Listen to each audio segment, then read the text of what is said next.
Dude, it's always such a process to set up. When is it going to end, Ruby? When is it going to end? I really can't tell you. I don't think ever, because this is now episode 5. So the ball is rolling. It should be getting easier. We're just getting deeper and deeper. Deeper and deeper. Pause. They say that. I don't know what that means, but they do it, man.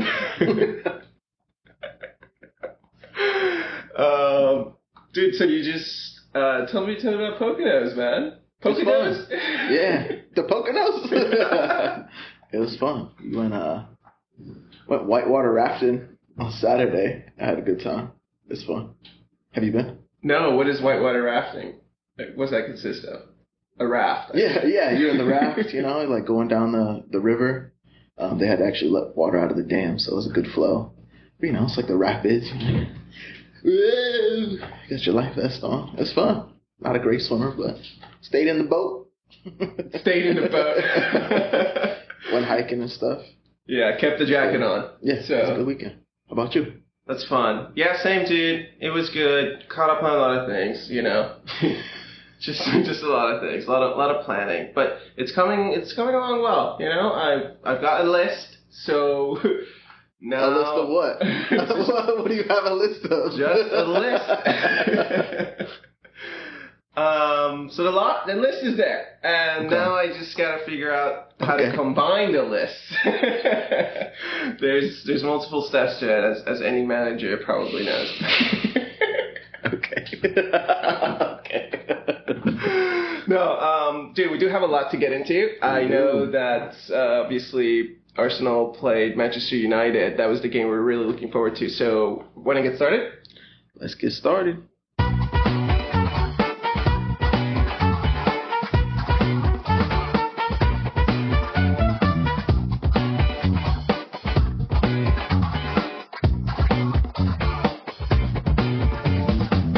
Hey everyone, welcome to another episode of the District Gooner Pod. I'm KP, joined by my good friend and co-host, Steven. Howdy.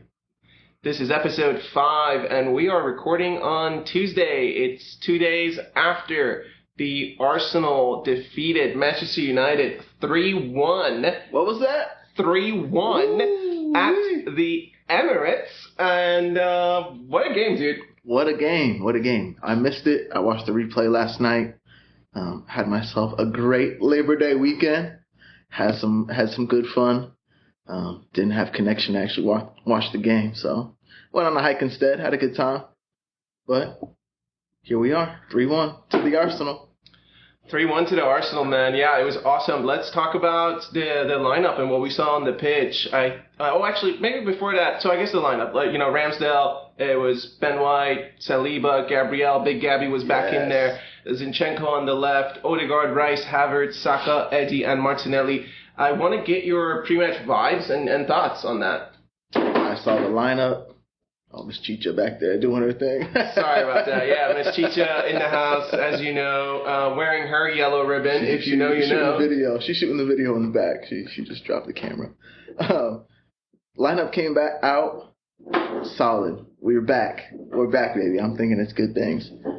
Gabby, Zinchenko on the left. I might have to take this toy away, dude. Hold on. Give me 1 second. All right, let me put this hold music on while we get this.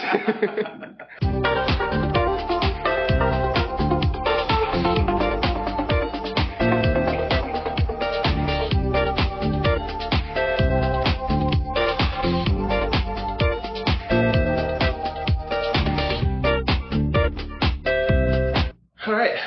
Oh, we're back. Where were we? Left side of the defense. So Gabby, Zinchenko in. I did get to see the lineup before the game started. Actually, we had just parked. It was like 10:30 here or 10:30 there. Looked at the lineup. I'm thinking it's good. I actually felt really confident. I'm usually kind of the wary one of the two, but yeah, that's all the lineup. Big boys are in. Zinchenko, very excited to see him coming back in. There's a level of comfort I think that it gives us. But who was missing? Mr. Partey. Out injured. Let me hear your happy takes. Yeah, dude. I mean, I was pretty excited when I saw that Partey was in the lineup, and I was also maybe a little bit more excited when I heard about the injury. I'm putting this in air quotes right here.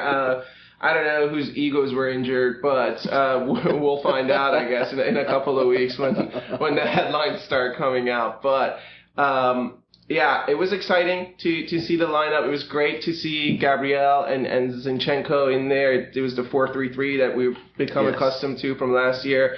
And I'll be honest with you, when I saw the lineup, I thought, very cool that Eddie got to get the start. Yeah. And I also thought it's nice to see that there's goals sitting on the bench. I felt like we had a very strong bench.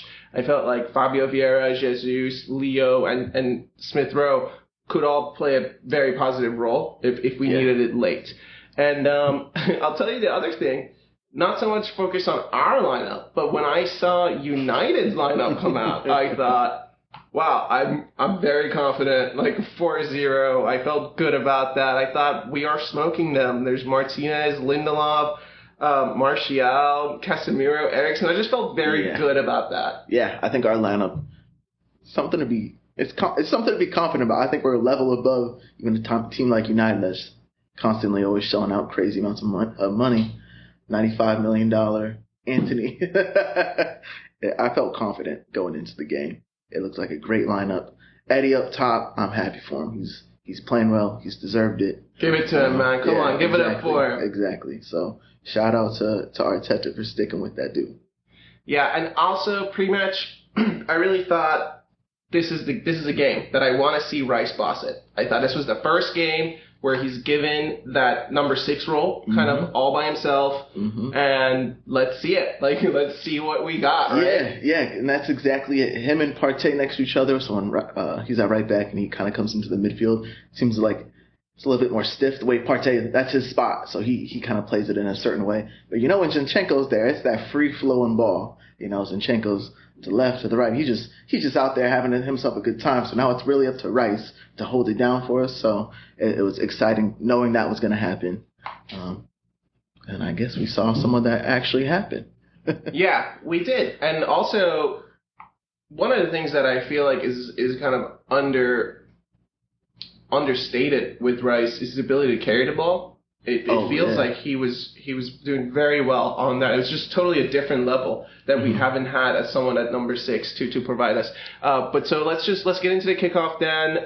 The first 20-25 minutes or so, I just felt like Arsenal were bossing it. But then, of course, I want to hear your thoughts on the first goal of the game that went to Manchester United on a counter surprise. But tell me about it. Counter surprise. First shot, yeah. First shot, 1-0, United. Tough. United, I don't want to talk about United too much, but their game plan was just kind of weird.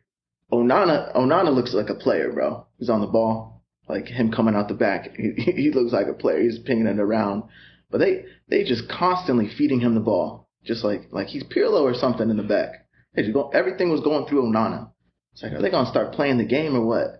But where was it going through Onana, right? Because I wrote here, first 20, the only tactic was long ball to Ramsdale. It looked like from their standpoint, right? Exactly. That's why it was like I felt like we were playing around them first of all, and then second of all, I felt like, especially in the first 20 or so, like their midfield could not find the ball. So like surely that wasn't their tactic, right? But it just felt like defensively our shape was so good and our players were so committed and on their mandate, like they couldn't play it to their midfield, so they maybe I just had to go that route. Yeah, it's like so they're going back to Onana, and I don't know if they're expecting us to just be pressing like crazy. Someone's gonna fall out of position, ping it over to them, they're through.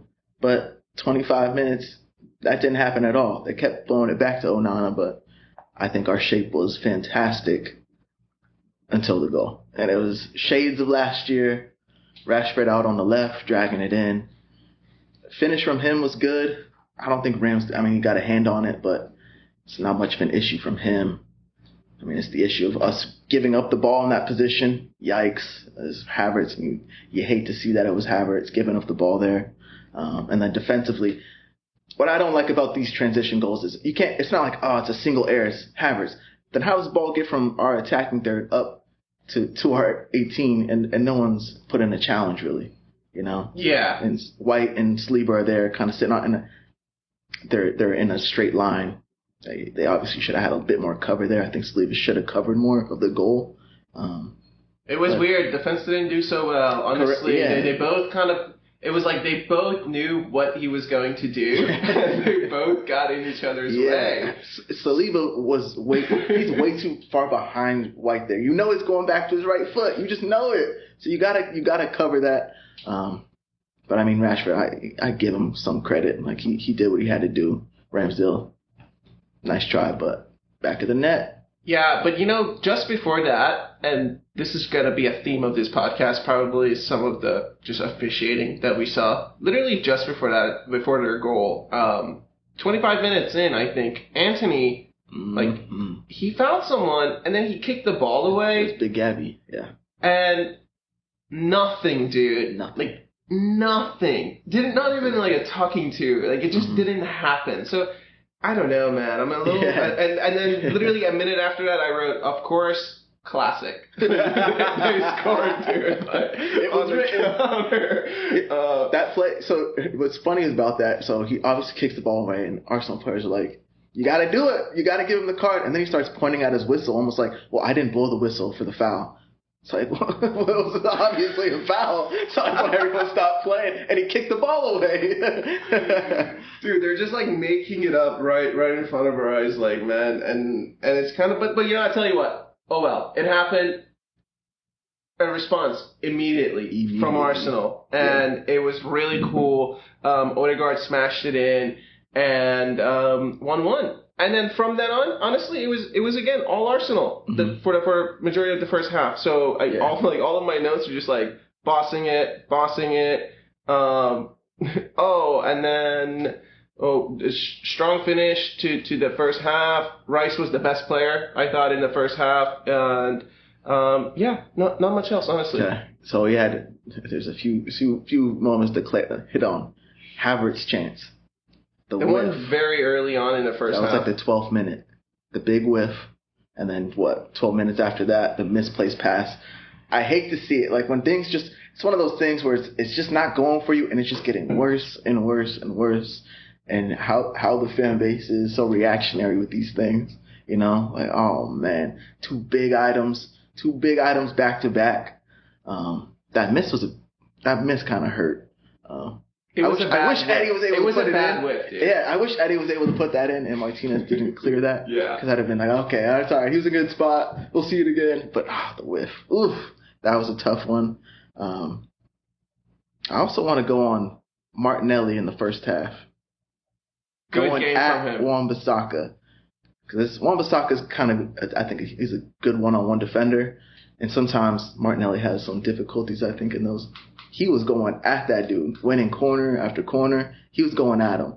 So I think Martinelli had a really good half there. Shout out to him. I agree. Martinelli had it. The corners were insane, dude. It was like someone told him to just... Maybe you can't beat him, but you can get a corner every time. Yeah. So he just tried for that.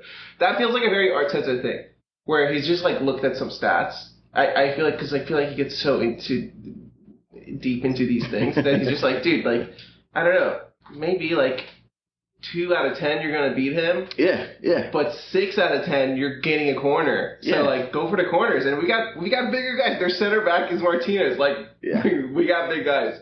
Yeah. And speaking of corners, at half, wrote there was 8 Arsenal corners during the first half. 8.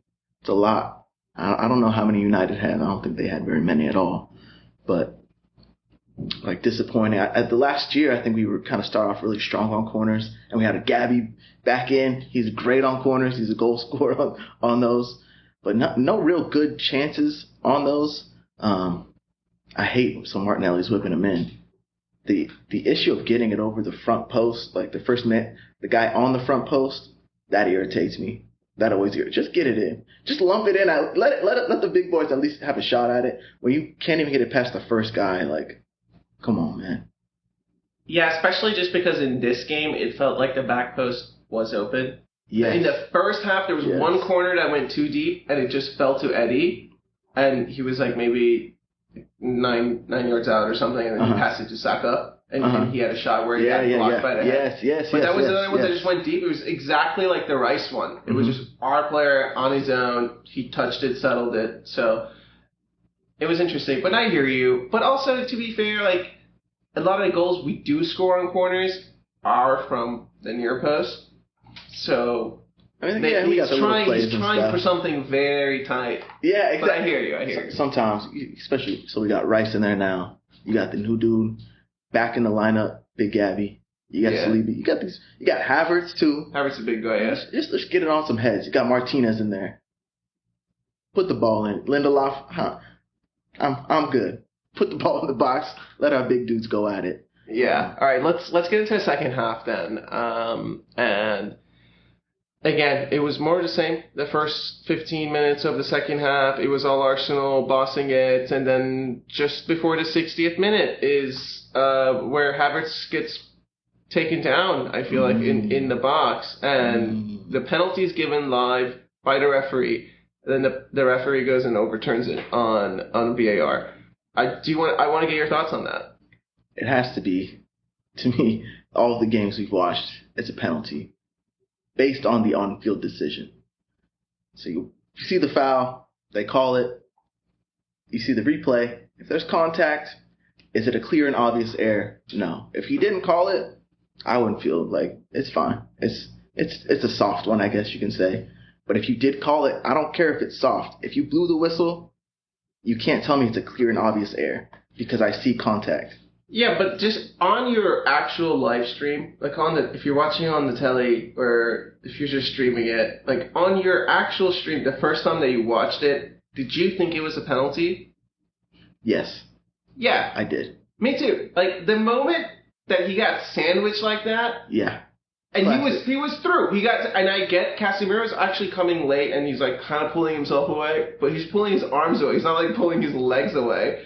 And then the way it got collapsed, just live, it looked like it was a pen. You can see on the replays, and it just made different angles. I don't know. Also, I've never seen it be overturned. Exactly. To overturn it was clear and obvious error. There's contact, so it's not clear and obvious because there was contact. It just felt like from a media perspective, there was maybe some interest in keeping the game really tight before Højlund subbed on for Manchester United. You know, there was such a storyline about this new player. Oh, it's the shades of the Partey one that wasn't called. Who was that? Was that Palace? Yeah, Eze. Oh my God, just a couple of weeks ago. So kind of like they didn't call it on the field. Replay, like maybe there was a little, but it's soft.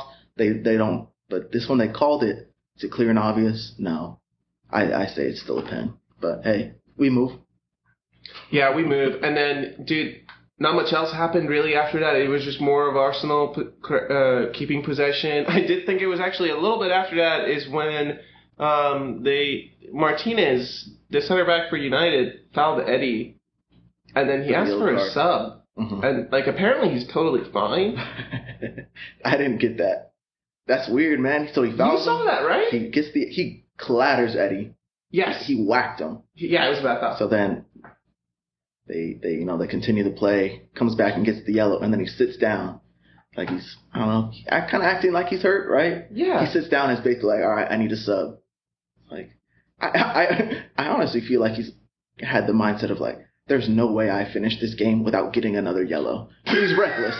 So I think he was like, I'm going to do my team a favor and take myself out of this game. Because the yellow was like in the 65th minute, right? It did have shades of that. I was like, okay, the only thing I'm good at is fouling. The butcher. and I just got one yellow. So I don't know. Yeah. Another 25 minutes. I'm not making it. That's how I felt. Like I think it's almost like he knew.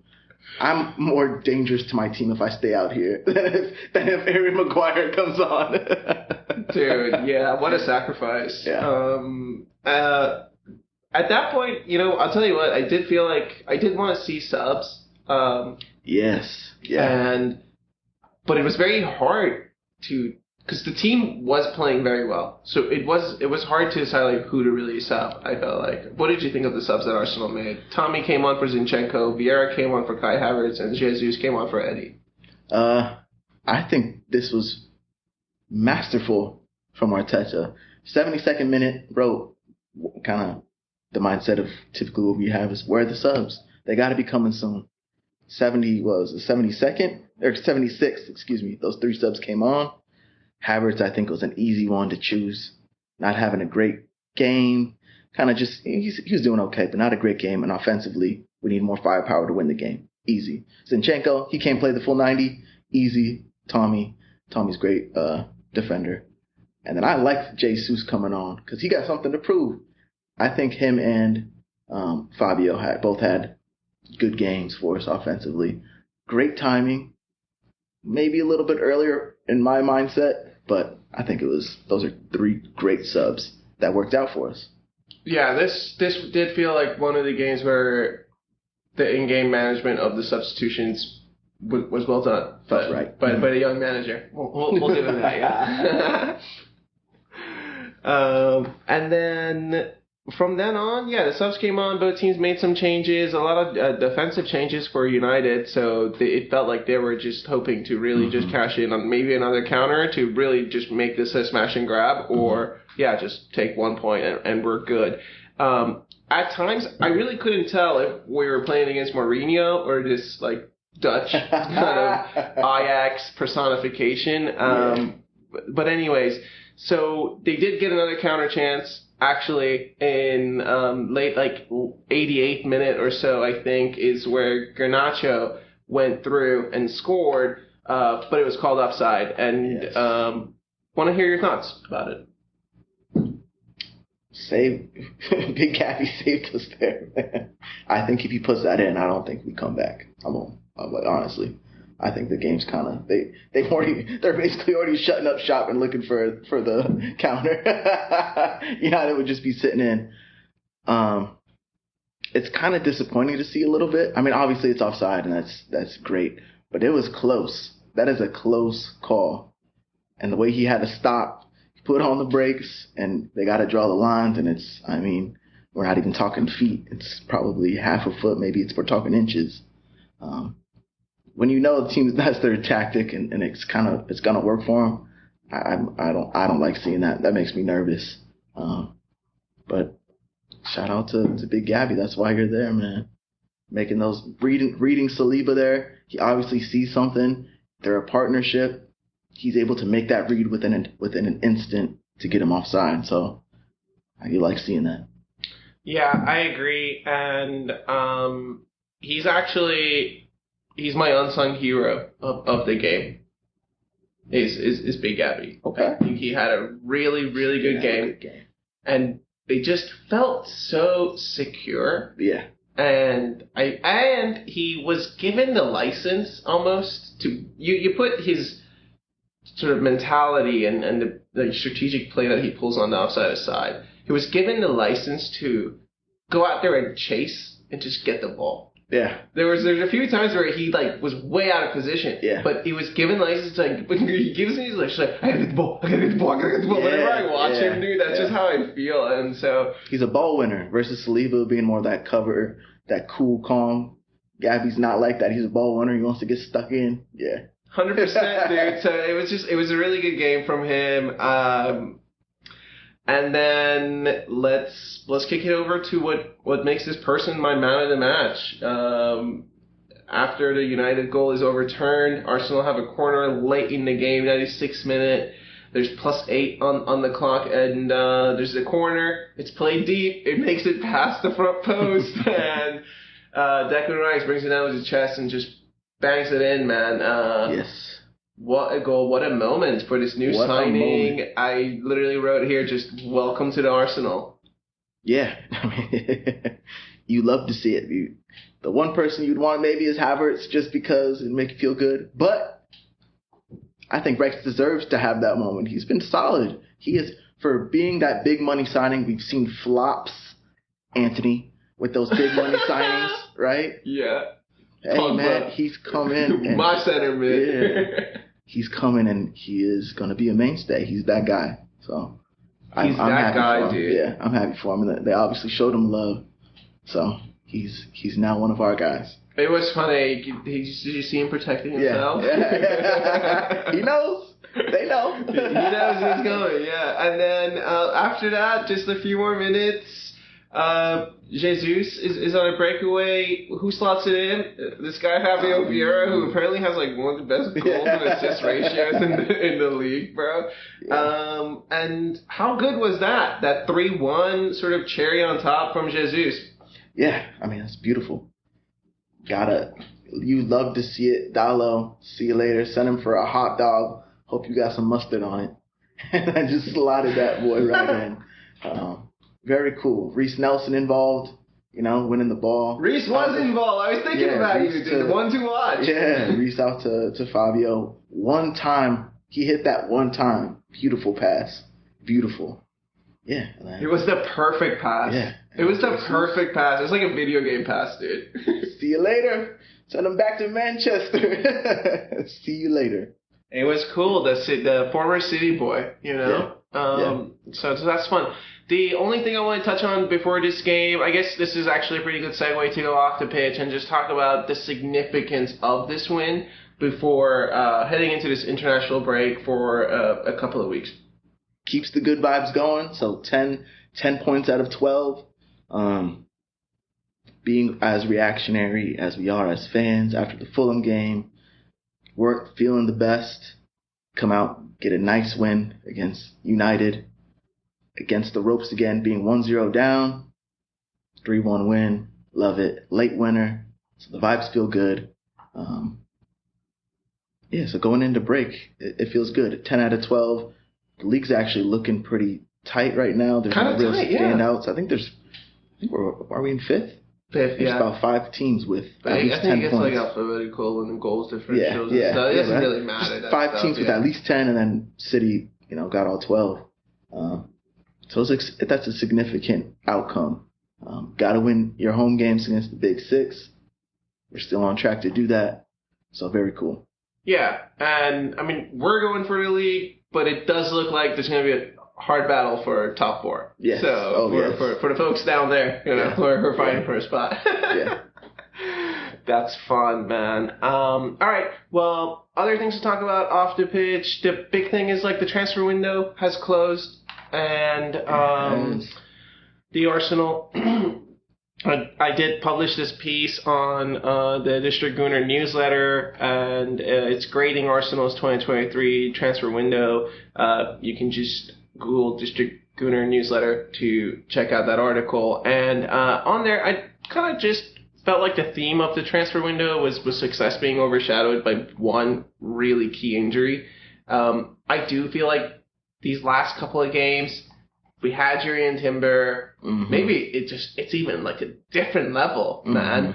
But anyways, talking about the transfers, we have been waiting for a long time for the club to kind of make some significant moves, and they did. This felt like another successful one to me. There was 4 incomings. We got Declan, we got Havertz, we got Timber, we got Raya, who we still have yet to see. So maybe in September. Hey, after we seen Onana play like this, bring in Raya. Bring him in. Arteta, I hope you're listening. Bring in Raya. So, and then there was good permanent moves too, and I felt like the club did a really good job of trying to execute some more loans to sell. So overall, I rated the transfer window an A+. It feels like an A just because one of the key players got injured that we brought in. But it was very nice to see everyone kind of roll off some of the squad, and especially like Rob Holding. He really felt like the last guard of the Wenger era. Mm-hmm. That is just now we're going to just usher in this new decade of hopefully success for this club. Yeah, I'm with you. I rank it an A+. Huge window, absolutely huge. Shout out to the Cronkies for fronting some money out there. I know there was a period of time when Cronky out type of situation, but man, big window. These are moves that you make when you know you're almost there. The Rice, you don't make the Rice as a team that's just kind of there, in the shadows. No, you make that move because you're a team that's there. You've arrived. You're in the spotlight. Yeah, and to be fair to the Kroenkes, like they get a lot of hate. I feel like there was a little bit of a time that they Yes. were a little too focused on some of the American clubs that they own. But look, they own the LA Rams, Winners. and they've just won a couple of championships Winners. here. They are winners. And Denver Nuggets. The winners. Nuggets, winners. So, I guess believe, right? Trust the process in a way, right? Like, Trust the process. maybe the corporate sort of copy and paste thing that they've got going on is paying off. There's some kind of operational wisdom that they have when it comes to building championship teams. So let's just watch it play out. Actually, yeah. And as an American sports fan, those two teams were built in very different ways. The Rams, they acquired all those pieces kind of as a one shot. We're going to win it now. And then kind of this next season. You saw it happen, yeah. In the NFL. And then versus the Denver Nuggets, that's a team that they built. They built around Jokic. They got these other players going on.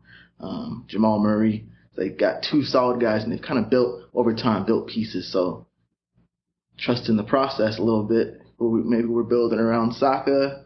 Now we got this another piece in Rice. Oh, it's happening. After last season, we're looking great. It's nice to see him put out some money. It is obviously a shame that Timber's hurt.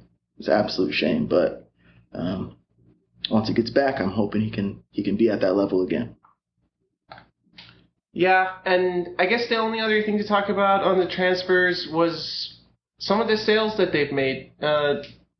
The big one on the sell side was where I felt like there was some room for improvement. Yes, absolutely. And the big one was Balogun to Monaco. Do you feel good about that $40 million move? Yeah, I don't feel bad about that. I wasn't a fan when they started throwing out like Chelsea. They threw out Tottenham, almost threw up. Yeah. But even Chelsea is like, no, it's not gonna pay us, that 75, some crazy number. Give us that exchange for basically average. I'd have been okay with it. But I'm glad. I hope he does well at Monaco. I really do. I think there's a sell-on clause there, which is nice for us. So if he does show out, get a little extra change on him. But it was disappointing. Some of even like Tierney, I'm surprised he didn't go. Newcastle, and it comes time, he didn't go. So yeah, I think there's room for improvement to sell, and maybe because now we're becoming a team that's shown we can grow players, maybe that'll help some versus those Mustafi years where we're buying Socrates. Bad buys, you can't sell them. I think maybe that's come to an end. That's fair, dude. And I would just add that the one thing I'm really excited about is having Nuno Tavares in the Premier League. I think it's really cool to have a lone player in the Premier League because we actually get to watch them a little bit more. There's nothing wrong with being a Prem head, but I'm not going to maybe follow some of the loan moves as closely as I should. So I'm excited about that too, and maybe seeing Tierney in the Champions League. So that's going to be fun. Agreed. I hope Nuno does. I hope Nuno does well. I mean, he has a buy option. Put 12 mil here. I just hope he does well. I mean, he's chaos, so it'd be nice to see some chaos in the league. Yeah, hopefully, you know how he has like once in a while he gets that one shot, right? Oh, he bangs one. Yeah. Can you imagine the second time he played Nottingham Forest? Wouldn't that just be like a perfect Arsenal story? All right, man. Well, I know that the international break is coming up, but don't worry. We'll have another episode in a few days here, and we will spend that to talk about the Champions League draw. We'll talk about the Carabao Cup draw that has come out. We'll talk about the squad depth and the different sort of lineups and formations that we want to see. And then